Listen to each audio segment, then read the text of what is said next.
pauta super importante, muito ligada a esse público feminino que, poxa vida, nós estamos tão atentas aí, né, à pele. E quando a gente fala de sobrancelha e de cílios, não adianta. A gente tem preocupação.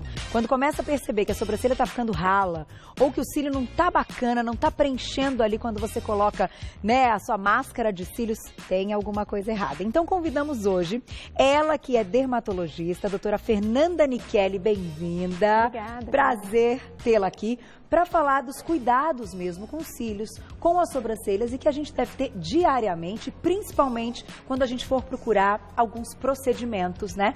Hoje, muito feitos, vamos dizer assim, reconhecidos, mas que a gente tem que ter muito cuidado. Com certeza. Né? Daqui a pouquinho eu já vou apresentar, que vai estar com a gente também, já está aqui ao lado, a nossa micropigmentadora, que é a Sabrina Rodrigues. Bem-vinda! Obrigada. A nossa modelo é a Michele, bem-vinda também. Já já vocês entram em ação, porque a sobrancelha da Michele parece que deu alguma coisinha errada, né? E a gente vai ter que consertar isso. É. Vamos entender o que é possível hoje, né? Esse tipo de conserto aí, quando a gente está falando da micropigmentação. Doutora, vamos colocar nosso primeiro cuidado na tela. Olha lá. Higiene. Como é que a gente tem que prestar atenção aí quando a gente fala de higiene dessa área? Os olhos são sensíveis, né? Muito, e essa é um tema bastante interessante para que as pessoas aprendam como lidar com a higiene da região periocular. O que nós vemos muito? Existe uma doença chamada dermatite seborreica, que ela é oriunda do couro cabeludo e que atua nessa região também, que tem pelos, que geralmente é uma pele oleosa que parece estar seca porque tem um monte de casquinha nessa região. É isso que os pacientes nos relatam. E isso é uma doença que tem que ser tratada, né, por um médico, para que possa, então, depois pensar em beleza, depois pensar em fazer um procedimento, ou, enfim, usar N medicações que a gente pode conversar sobre para crescimento desses pelos. Mesma coisa serve para a região periocular, para os cílios. A gente deve fazer, assim, alguma limpeza específica, porque os cílios, do uso diário da máscara de cílios, eles ficam carregados ali. Muitas vezes a gente passa, enfim, um demaquilante especial para essa área dos olhos, mas não sai tudo, né? Sim. Não, existem medicações e muitas vezes até dermocosméticos que podem ser usados nessa região que não vão irritar os olhos. Eu não gosto muito, particularmente, de prescrever para as minhas pacientes nada à base de óleo. Por quê? Porque cai no olho, fica aquela sensação de olho embaçado. Eu prefiro tudo um pouco mais natural, né? Uma base aquosa, que retire, sim. Hoje nós temos excelentes águas micelares que retiram essa maquiagem de uma forma satisfatória, sem irritar a região e sem deixar o olho embaçado. Olha que bom, então, a água micelar, tanto para a pele, sobrancelha, quanto para os cílios também. Para a região dos cílios também. Dos olhos. Muito bom. Vamos para o próximo, além da higiene, hein? Na tela. Tratamentos. Então é verdade que hoje a gente tem alguns produtos que fazem crescer tanto os pelinhos da sobrancelha quanto dos cílios? Com certeza. Na área médica nós temos N tipos de tratamentos. Os mais conhecidos é a bimatoprosta e a latanoprosta, que nós podemos ou comprar pronto ou manipular. Existe o minoxidil também, que é aquele mais conhecido para crescer o cabelo. Que ele atua na vasodilatação e ajuda com o crescimento. Existem fatores de crescimento, mas assim, é bom lembrar, e hoje como a pauta é a micropigmentação, que nem sempre esses medicamentos devem ser usados, porque eles têm muitos efeitos adversos. Se forem usados, eles têm que ser muito bem orientados à maneira de que se vai ser usada. Porque, um pequeno exemplo, a bimatoprosta, que é bem conhecida, tem um nome comercial muito conhecido, que as mulheres já estão comprando por conta na farmácia, tem um efeito adverso muito complicado, porque é uma medicação, na verdade, usada para o glaucoma, para diminuir a pressão ocular. E aí se viu que efeito adverso dava o crescimento do cílio. E aí o pessoal começou a usar para isso. É uma caixona desse tamanho, inclusive, né? Conheço aquela. Eu conheço já né? usei. Já usou, viu? Já usei. Depois, quem quiser saber o nome comercial, nas suas redes sociais, se você puder, que a gente não pode falar aqui, você também não pode. Não, daí procurem um médico que... que vai dizer qual é. Certo. Mas, ele pode ser usado desde que ele tenha uma orientação médica, Sim, né? porque, por exemplo, mulheres com os olhos claros, que tem a íris azul ou verde, pode, não se deve, eu particularmente não prescrevo. Por quê? Porque se essa medicação entra em contato, ela pode acontecer a pigmentação dessa íris, pode escurecer a íris da paciente. Então não é legal fazer isso. Puxa. Minoxidil, por exemplo, se tu usares, eu vejo a pessoa usando indiscriminadamente na sobrancelha, ele pode fazer crescimento de pelos em outras áreas do rosto. E a pessoa está usando indiscriminadamente. Então, assim, tem que ter muito cuidado no momento de orientar esse paciente para que não haja aí um erro, um efeito adverso não esperado, né? Sem o conhecimento. Nossa, que perigo, gente. Não pode ter contato mesmo. Inclusive, Não. ele vem já com uma espécie de escovinha, que é para você passar exatamente em Naquela cima, região. não deixar escorrer, né? Ter todo um cuidado. Só que às vezes não dá certo, jeito. né? Não dá certo. Às vezes você faz, você não está com tanto tempo, nem com tanta atenção, Exatamente. acaba dando algo de errado. É por isso que a gente tem a micropigmentação, que daqui a pouquinho a gente vai falar para resolver esses problemas. Sim. Porém, quem faz tratamento para queda capilar, né? Seja aí a aplicação aí diretamente no couro cabeludo ou até com o uso de alguns cosméticos, enfim, de via oral e tal, isso também ajuda a aumentar pelo da sobrancelha? Também, a gente sabe que já tem estudos que mostram que, por exemplo, a deficiência de biotina, que é uma vitamina do corpo, ela pode ser uma das causas da queda do pelo. Então, é muito interessante que o médico faça um primeiro contato com esse paciente, uma avaliação para ver se, de fato, esse pelo não tem um outro problema por trás, como esse fungo, por exemplo, dermatite seborreica, ele causa queda também do pelo. Entendi. Então, a gente tem que primeiro tratar a causa para depois poder, de fato, prescrever uma medicação para esse crescimento, para favorecer no crescimento. Tá aí, perfeito. Daqui a pouquinho a gente responde perguntinhas do público no @VocêBonitaTV. Vamos pro próximo, na tela. Cuidados com a micropigmentação. O que a gente tem que observar, então, e o que a gente tem que exigir do profissional que vai fazer a aplicação?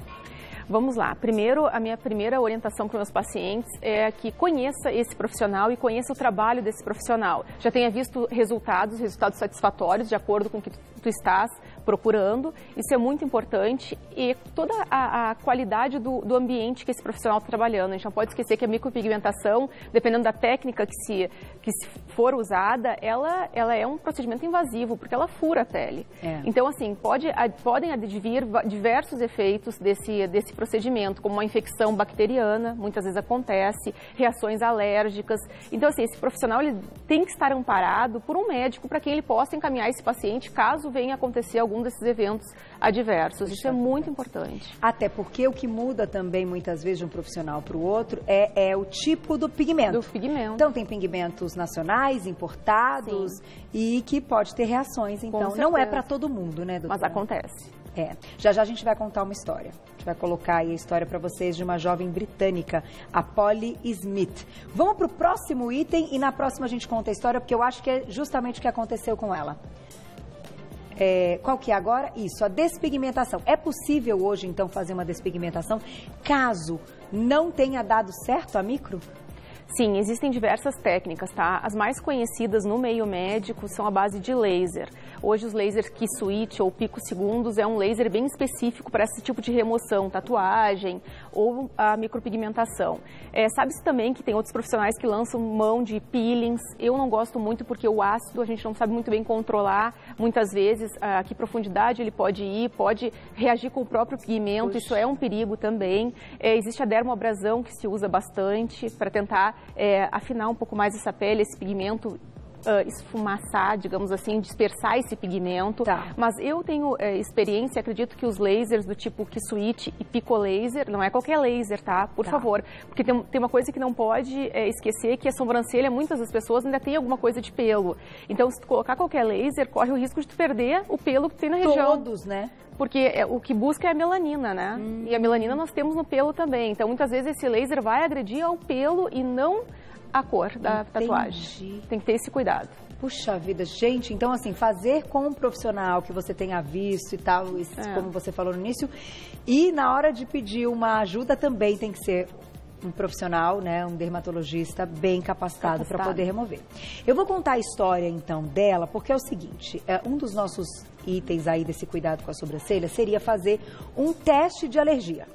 Como é feito hoje um teste para saber se a pessoa vai ter alergia ou não à micropigmentação? Bom, um dos testes a gente coloca em contato o paciente com o alérgeno. pega esse pigmento que vai ser usado no dia pelo profissional, coloca em contato com esse paciente 3, 4 dias antes, em pequena quantidade, e vê se não há uma reação local. Isso é um indício de que sim, pode, mas assim, não é 100% seguro. Muitas vezes esse paciente ele não é alérgico a uma pequena quantidade, mas quando ele entra em contato com uma quantidade muito grande do alérgeno, isso sim pode acontecer o que a gente chama de uma reação antígeno-anticorpo, e esse organismo responder à aplicação desse pigmento. E olha só, você viu a foto?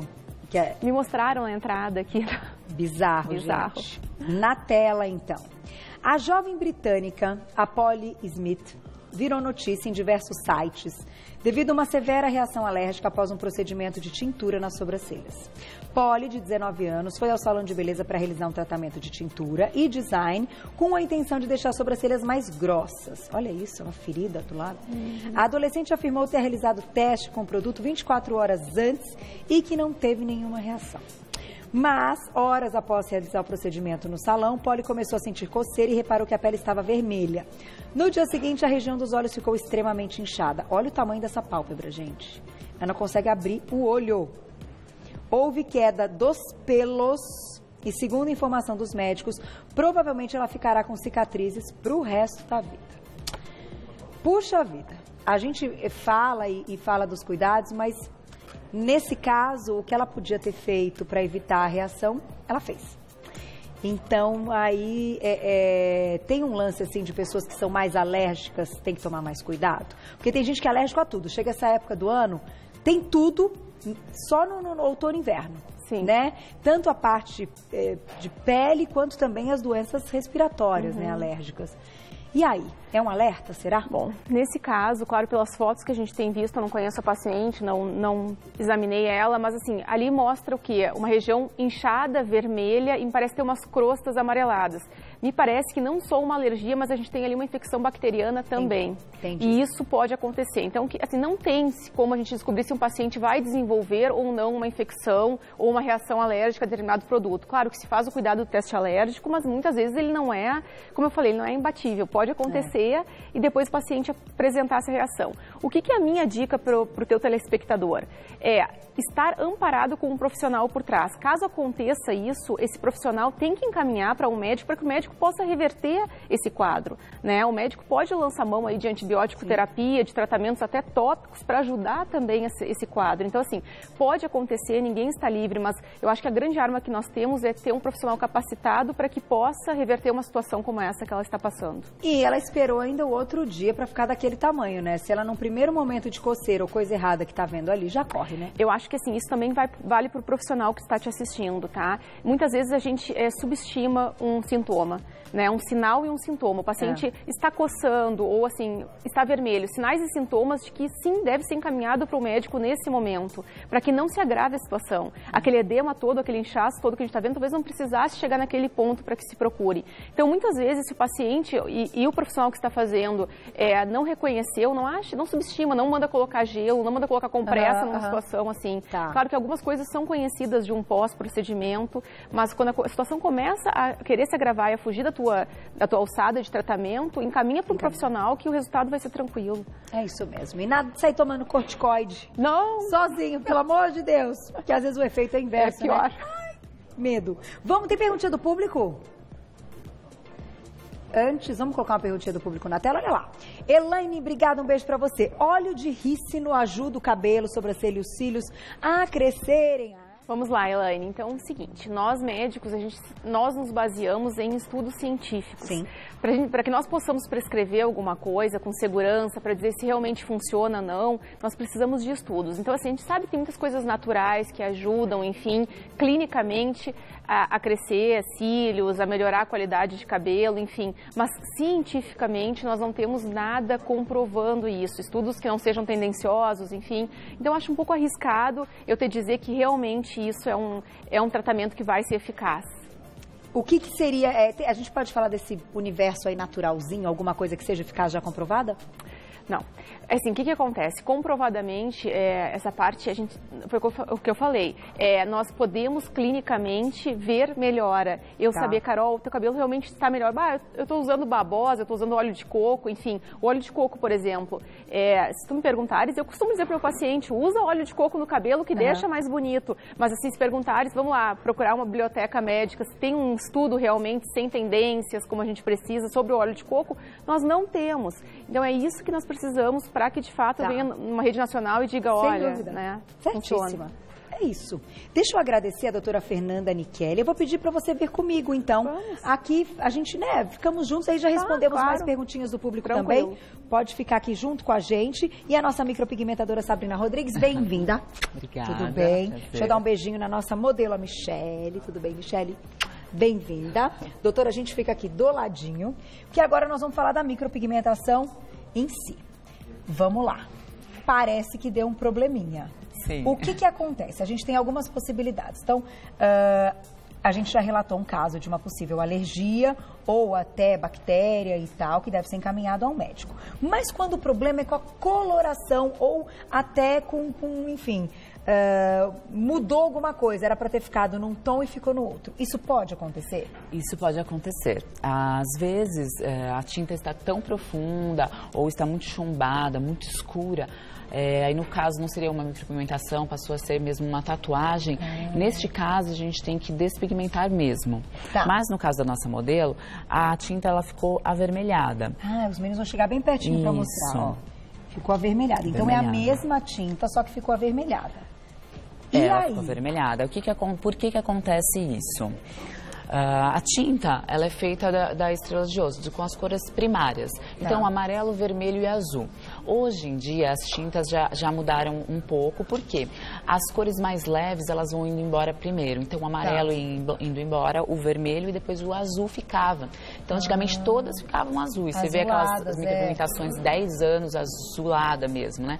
Então, algumas a gente tem que despigmentar, outras a gente consegue corrigir. Como? Colocando a cor faltante. Então, se está azulada, a gente tem que colocar uma cor laranja, uma cor quente, para aquecer e voltar a ser marrom. Entendi. No caso dela, ficou avermelhada. Por quê? Colocaram uma tinta mais aquecida, com um pouco mais de laranja, um pouco mais de vermelho. O subtom dela também interfere. Então, a tinta que coloca nela vai ficar diferente da tinta que colocaria no meu subtom. Entendi. Então, como ela é mais branquinha, né, é uma feomelanina, então acaba puxando para o vermelho também. Puxa, que interessante. E a gente vai mostrar Sim. um pouquinho ao vivo? Sim, o que eu fiz nessa outra, o que eu fiz? Primeiro eu neutralizei, então eu coloquei a cor que estava faltando, que é uma tinta mais esverdeada. Então no essa caso, você já essa completou. cor, isso. Então eu fiz um fundinho com uma tinta esverdeada para tirar um pouco esse avermelhado e depois eu fiz uns fiozinhos em cima com um castanho. Para devolver. Isso, sempre usando cores frias aqui, cores sempre puxando para o verde, no caso dela, para não puxar para o vermelho, porque senão vai puxar para o vermelho. Interessante, né? E acontece, e acaba sendo até comum muitas vezes isso, e aparecer em consultório. Sim, E olha, gente, isso é fato também, né, doutora? Assim, procurar alguém que você goste do traço, do risco daquela pessoa, do desenho, porque, nossa... Nem conto já o que eu já vi. O que aconteceu já, a gente falando de alergia, eu já vi também muita alergia com a luva. Às vezes a pessoa fica com a sobrancelha intacta, mas ao redor inchado. Porque então tem que tomar cuidado também. Contato com a pele. Látex. A gente vai aproveitar e então fazer a aplicação ao vivo. Daqui a pouquinho perguntinhas do público do @VocêBonitaTV, tanto para nossa micropigmentadora quanto para nossa dermatologista, tá? Continuem mandando pra gente. Aí você vai cobrindo. Isso, no caso aqui eu tô usando uma tinta bem esverdeada para cobrir bem o vermelhinho que tinha. Eu já higienizei a pele, então a gente vai fazer essa... E esse aparelho, ele tá fazendo os furinhos? Sim, ele tem uma agulhinha, é mínima agulha que vai, então é 1 milímetro só. Porque se você aprofundar muito, a tinta muda de cor também. Por mais que seja uma tinta fria e tudo, se aprofundar demais pode ficar chumbado e pode passar a ser uma tatuagem também. Então tem que tomar cuidado. Que a micropigmentação, a gente coloca a tinta numa camada, seria na derme papilar, uma camada mais superficial da derme. Porque tem uma renovação celular, a micropigmentação, ela chega a durar, isso, cerca de 1 ano, ela vai acabar saindo. Eu vou fazer a minha dia 5, já está na hora de refazer, a minha já está no momento. Adoro isso, como muda a vida. Muda demais. E sabe o que eu ia te perguntar, doutora?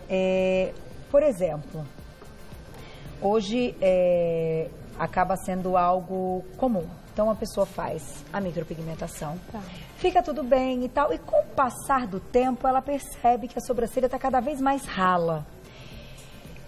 E aí, claro, ela começa a fazer até mais vezes a micro, em intervalos menores e tal. O que hoje é possível, então? Tem tratamento para recuperar esse pelo de forma assim feita ou em consultório, ou até não sei se teria laser? Não, eu acredito que assim, é mais do que a gente tratar com as medicações que nós abordamos ali, que é a bimatoprosta, latanoprosta, fatores de crescimento. Fatores de crescimento é algo que está bastante em voga hoje na dermatologia, mas eu acredito que seja cuidar o trauma no momento dessa aplicação, porque muitas vezes a queda do folículo, do pelo, está muito ligada ao trauma. Foi o que tu falaste, aumentando a associação de aplicações com essas agulhas, pode sim atingir o bulbo e isso fazer com que o pelo caia. Então tem que ter muito cuidado com isso. Então quando fala assim, vai durar 1 ano, 1 ano e pouco, eu sempre tento deixar assim... 1 ano, quase 1 ano e meio, para não diminuir tanto o intervalo, porque isso é um risco, né? É um risco. Me veio na cabeça e perguntei, porque eu imaginei exatamente isso. Então, quem estiver observando que depois de ter feito a micropigmentação, não, mas é por culpa da micro. Pelo trauma repetido. Deixa de ser um trauma ali, né, que tá ali, ó, com a agulhinha, mas que fica bonito, fica. Tem perguntinha do público, Fu? Alguém vai entrar? Aí, ó. Regina, obrigada, um beijo. A micropigmentação é contraindicado para quem tem tendência a desenvolver queloide? E aí, doutora? Com certeza. Eu não indico porque o queloide é uma cicatrização alterada, uma alteração no colágeno, na organização de colágeno, e não deixa de ser uma agressão à pele, a micropigmentação. Então, sim, eu já vi, inclusive, pessoas desenvolverem queloide com a micropigmentação, não sei se pela técnica usada que foi errada, mas assim, isso é importante de mencionar. Eu acredito que pacientes com tendência a queloide, pacientes diabéticos, pela dificuldade de cicatrização que pode ter, também não devem fazer. Pacientes alérgicos também não, gestantes, lactantes, tudo isso tem que ser levado em consideração. E até pra gente encerrar, tem 2 tipos. Esse daqui é o... Isso, esse é o Tebori. É uma arte japonesa. Então, eu neutralizei, já fiz a neutralização. Tá vendo que já tirou aquele avermelhado. Por mais que ela seja vermelhinha, então fica com a pele mais sensível, fica vermelhinho, mas já tirou a tinta avermelhada. Agora eu vou fazer só os fiozinhos, um tom mais escuro. Com o Tebori. Com o Tebori. Eu também uso o Tebori. Fica bem os fiozinhos. É doloridinho, né? Não vou falar que não dói nada, mas passa um anestésicozinho antes, né? Sim.